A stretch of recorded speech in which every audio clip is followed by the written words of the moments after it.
राधे राधे मेरे प्यारे भाइयों बहनों माताओं व बंधुओं, संस्कार की बातें चैनल में आपका स्वागत है। बंधुओं, आज बुधवार के दिन मैं आपको सुना रही हूँ भगवान श्री गणेश जी की कथा। बंधुओं, हर बुधवार को हर मनुष्य को गणेश जी की कथा अवश्य सुननी चाहिए, क्योंकि गणेश जी कार्यों में आने वाले विघ्न बाधाओं को सदा के लिए दूर कर देते हैं। बंधुओं, यदि आप गणेश जी की कथा को सुनते रहेंगे तभी आप पर गणेश जी की कृपा बनी रहेगी। सो बंधुओं, आज बुधवार के दिन गणेश जी की इस कथा को अवश्य सुने। सुनने के बाद कमेंट बॉक्स में जय गणेश भगवान की, गणपति बप्पा मोरया लिखना ना भूलें। बंधुओं, गणेश उत्सव समीप है, सो आप रोजाना हो सके तो गणेश चालीसा भी अवश्य सुने। बोलो गणेश भगवान की जय हो। किसी नगर में एक राजा थे। उनके दो रानियां थी। बड़ी रानी लालची, स्वार्थी और गुस्से वाली थी, साथ ही मतलबी भी थी। बड़ी रानी के दो पुत्र थे, पर छोटी रानी बड़ी ही नम्र स्वभाव की थी, सबको मान सम्मान देने वाली थी, पर फिर भी उसके कोई औलाद नहीं थी। वो हर समय गणेश जी की पूजा करती रहती और गजानन गजानन गजानन करती रहती। बड़ी रानी राजा को अपने पास ही रोके रखती और वो राजा को छोटी रानी के पास ना जाने देती। राजा को अपने पास से छोटी रानी के पास कभी भी नहीं जाने देती थी। वो कोई ना कोई बहाना लगाकर राजा को अपने पास ही रोके रखती, क्योंकि उसके मन में कपट था कि राजा यदि छोटी रानी के पास जाएगा तो कहीं उसके यहाँ भी औलाद ना हो जाए। एक बार राजा दूसरे नगर जा रहे थे। राजा ने बड़ी रानी से पूछा कि क्या तुम्हें दूसरे नगर से कुछ सामान मंगवाना है क्या? बड़ी रानी ने एक बहुत बड़ी लिस्ट तैयार करके राजा को दे दी, जो सामान वह मंगवाना चाहती थी। तब राजा छोटी रानी के पास गए और पूछा, क्या तुम्हें भी दूसरे नगर से कुछ सामान मंगवाना है? तब छोटी रानी कुछ ना बोली और गजानन गजानन गजानन ही करती रही। तब मंत्री राजा से बोले कि छोटी रानी कभी भी अपने लिए कुछ भी नहीं मंगवाती, तो हम ऐसा करेंगे कि छोटी रानी के लिए एक गणेश जी की प्रतिमा ला कर देंगे। तब राजा मंत्री को बोले कि यदि मैं भूल जाऊं तो तुम मुझे याद करा देना। मंत्री कहने लगा, ठीक है महाराज, मैं याद करा दूंगा। महाराज दूसरे नगर में पहुंचे, अपना काम पूरा किया और बड़ी रानी के सामान की लिस्ट थी, वो सारा सामान ले लिया। इसके बाद वो वापस अपने नगर को चल पड़े। उन्हें गणेश जी की प्रतिमा लेना याद ना रहा। जब वह रास्ते में चल पड़े तब उन्हें याद आया कि उन्हें तो छोटी रानी के लिए गणेश जी की प्रतिमा लेनी थी। तब उन्होंने मंत्री को बोला कि रास्ते में देखना कि क्या पता कोई दुकान मिल जाए और हम गणेश जी की प्रतिमा छोटी रानी के लिए ले सकें।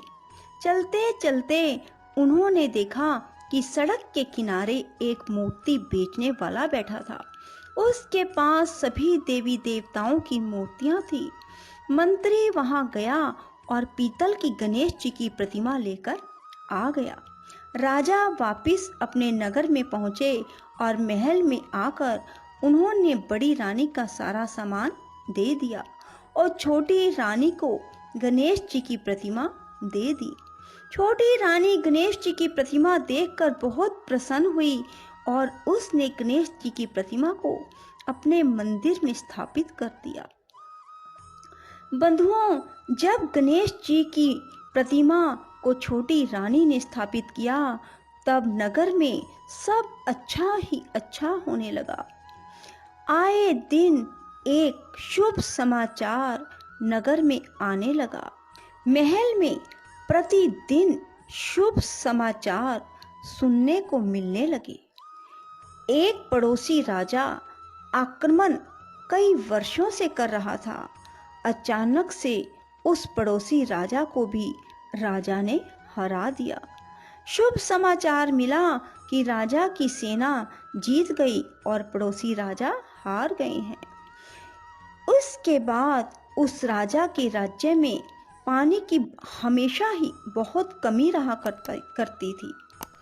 तभी खबर मिली कि राज्य में सारे जलाशय, बावड़ी, कुएं सब पानी से भर गए हैं। पेड़ पौधों पर फूल और फल उग आए हैं और फसल बहुत अच्छी हो गई है। ऐसा सुनकर बड़ी रानी को बड़ा ही अचंभा लगा। भी जब से गणेश जी की मूर्ति की स्थापना छोटी रानी ने की है, आए दिन शुभ समाचार महल में सुनने को मिल रहे हैं। तब एक दिन बड़ी रानी को सुनने को मिला कि छोटी रानी भी 3 महीने के गर्भ से है। तब तो उसके अंदर समाई ना रही और उसने सोचा कि अब वो कैसे, किस प्रकार गणेश जी की प्रतिमा को वहां से हटाए ताकि महल में ये शुभ समाचार आने बंद हो जाएं। क्योंकि उसे ऐसा लगने लगा था कि यदि शुभ समाचार आएंगे तो सभी छोटी रानी को मान सम्मान देने लगेंगे और छोटी रानी की वाह शुरू हो जाएगी। तब उसने एक दिन सोचा क्यों ना वो गणेश जी की प्रतिमा वहां से हटा दे। उसने अपनी 4 दासियों को छोटी रानी के महल में भेजा और एक ने गणेश जी की प्रतिमा को ढूंढना शुरू किया और 2 दासियां जिन्होंने छोटी रानी को बातों में लगा लिया और चौथी दासी ने गणेश जी की प्रतिमा को ढूंढ लिया और जाकर महल में ही जो कुआं था उसमें फेंक दिया। तब क्या हुआ, वहां रातों रात एक बहुत बड़ा पेड़ उग आया। उस पेड़ पर एक सोने का फूल उग गया। सवेरे उठकर सबने देखा तो उस फूल को सभी लेना चाहते थे। मंत्री, राजा, दरबारी सभी चाहते थे कि वो फूल हमारे हाथ में आ जाए।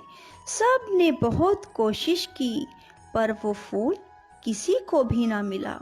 तब सभी ने देखा कि बाकी सभी यहाँ मौजूद हैं, सिर्फ छोटी रानी यहाँ नहीं है।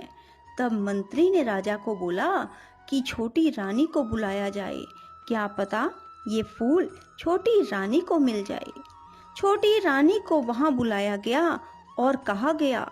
तब छोटी रानी ने अपनी झोली फैलाई और फूल खुद ही छोटी रानी की झोली में आ गिरा और फूल छोटी रानी की झोली में गिरते ही वही गणेश जी की प्रतिमा बन गई जो कि राजा छोटी रानी के लिए लेकर आया था। यह देखकर सभी बहुत हैरान हो गए कि ये क्या, ये तो सोने का फूल था और प्रतिमा में बदल गया। तब सभी हैरान हुए और इसका कारण पूछने लगे। तब प्रतिमा गणेश जी में बदल गई। गणेश जी खुद वहां आए और बोले कि ये दुष्कर्म जिसने किया था वो खुद बताए, नहीं तो मैं खुद बताऊंगा।